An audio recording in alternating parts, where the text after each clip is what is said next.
Hey, good morning, fellas. I believe it's the 30th. Yeah, tomorrow I have to go to the VA and get my blood drawn. Here's the two issues. Um, there are two issues I'm going to talk about briefly this morning. Let me stop shaking the phone around. One is loaning money, and the other thing is for you young men to figure out the difference between a friend and an associate. So I'll show you the backyard. Sun's up, Franklin Mountains. For me, it's very difficult to see. Anyways, let me go back inside. Some pool, blah, blah, blah, blah, blah. Take you back inside and tell you there are as many male predators as there are female predators. And I'm a little bit out of shape. I can't tell you. I'm fasting I'll fast today till tomorrow at 10 o'clock when they draw my blood. I already did my exercises. I'll take my vitamins in a little bit. Let me zip this up. I'm going to just be blunt because it's a lot easier for me. And the first thing I'm going to talk about is you have to, as a man, know the difference between a associate and a friend. In my lifetime, and I'm 58, I've probably had three friends that I could pick the phone up and call them, and they'd be on a plane or on their way here they'd be here in less than 72 hours to help out. They wouldn't ask me why. A friend is somebody who you call in the middle of the night and, hey man, I'm in trouble, I need some help. They don't say anything, to just ask you where you are. On the way there, they bring you some clothes, they bring you some money, and they don't ask them too many fucking questions. Are there deal breakers with a friend? Yes. I'm not helping you bury a body anymore. I'm not doing any of that crazy shit. I don't want to go back to jail. There are some deal breakers about that. But there are people who you can have watch your back, and that's not an associate. I had three friends, and they're all dead now. Two of them committed suicide, and the last one died of lung cancer due to smoking 3 packs of he was a Camel guy. Unfiltered cigarettes. Pall Mall. He smoked a cigarette called Pall Mall, and he died of lung cancer. Emphysema, I think it's called, is a technical term. So they're all gone. So I don't really have someone I consider a friend. I have a ton of associates, but nobody I'm gonna share some intimate moments of my life with. Here's the other thing. It bothers me a lot when I see young men being preyed upon, especially by the people who are their so-called friends. And what I'm talking about is the guys who are always down for a party but never have any money. If you don't have any money, get a second job or stay the hell home. Riding around on your friend's wallet is not you being a friend. That's you being an associate. And they come and go. They will come and go throughout your lifetime, especially when you become successful. And some of them, because a lot of men, and I'm just being honest with you, a lot of men aren't willing to do the work. They too will show up at the finish line. Yeah, guy, great job. I knew you could do it. Woohoo, let's go out. And they always disappear when the bill comes up. So I have no problem being generous.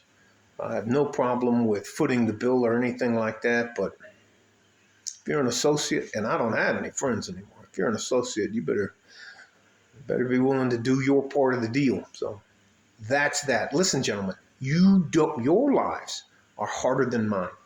And I don't want to see you get taken advantage of anymore. And on top of that, some family members do the same thing. They try to use their children or their nieces and nephews as a retirement plan, which is fucked up. If you, by the age that you were supposed to retire at, haven't figured it out, you screwed up, and you should have to pay the consequences for that. Not trying to weigh down somebody in your family with your lack of ability to plan for your retirement. So that's enough about that. Gentlemen, gentlemen, gentlemen, gentlemen. If you have 5 or less friends in your life, you are incredibly rich and lucky, and you should be grateful for those people. And they should be grateful to have you in that inner circle of their life. The rest are associates, and you keep them at arm's length. Part 2 of this, and I knew this was coming. Guess who called my wife yesterday and wanted a $10,000 loan to get herself above? Anyways, one of the lady who has the $30,000. I don't want to say her name's Diana, but anyways. And my wife knows better than to just take money out of our combined account and give it to somebody. She asked me if I didn't want to give it to her, would I talk to her on the phone? And I had no problem. So last night around 6:30 p.m., my wife's talking to her on the phone, and she said, "Hey, Frank, here she is. I'd like you to talk to her." And I said, "Listen to me. I'm not funding your retirement. We're not loaning you any money because we'll never get it back. Do you understand me?" And she was like, wait, but I promise you I'll pay it back. I said, "No, we're not ever giving you a penny. Is there anything else you want from me?" "No." "Okay, goodbye." That was it. No drama, nothing else like that. My wife said she started bubbling and crying and poor me and all that kind of stuff. I didn't sign up to take care of her. I didn't sign up for anything like that. And I cannot tell you, so many women live a life with no accountability for anything until it's too late. And then they want somebody to white knight them or come in charging in to help them. No. Anyways, I'm getting upset. Ladies, we're not funding your retirement anymore. You had the opportunity to build a life with us. My wife's set for the rest of her life.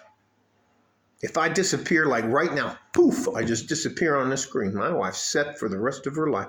I made sure of that. And that's one of the things that I told her she could expect from me, as well as this house we're sitting in, as well as the car she's driving, as well as, anyways. And that includes healthcare, including dental. So, but no. And I'm telling you, I think the demographic, I think there's more older ladies. I'm talking like from 30, let's say 38 to 78 than there are guys. And I would say the great majority of them, at least 55% of them, haven't made any plans at all for their retirement. They plan on Social Security. And I don't think Social Security is like more than $1,200 to $1,500 a month. If it's more than that, that's fine. I never wanted to be beholden to the government. And I don't think that's a good idea for you. So that's why we do the drip stock thing. It's something we can do together, and I can help you with that, but we can also learn how money works and make it work for us. So I don't mean to make this video so long, but do not, and I know I'm preaching to the choir when I speak to the Red Pill MGTOW guys. I don't even pick up the check for the table anymore. Hell fucking no, I'm not doing that. You should see their face. But you have the money. That's right. And you know why I have the money? Because I don't loan it to people who don't fucking pay me back anymore. So, all right. That's enough from me. You guys, 2 things. There are very few people in your life, your entire life, that you're ever going to be able to call a friend. There are a massive amount of people in your life that are going to be associates. Know the difference, apply the difference. And that includes family. Family doesn't get a free ride because they fucked around and wanted to use you as a retirement package. The second thing is, we don't loan money to anybody for any reason. If you do, you have to get a signed contract. Even if you write it out on a napkin, it's admissible in court. And that person had to sign and date it. They print their name, they sign their name, and they date it.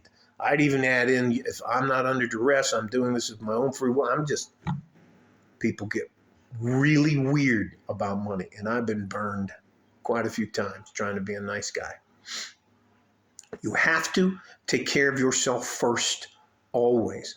You're my future. You're the most important part of our society. Love you guys. Stay safe and healthy. Take care of each other if you can. And if you can't, you have to take care of yourself. We have to know the difference between a friend and an associate, and we don't loan money. Like a fart in a G string from West Texas, El Paso. I'm out of here. Bye bye.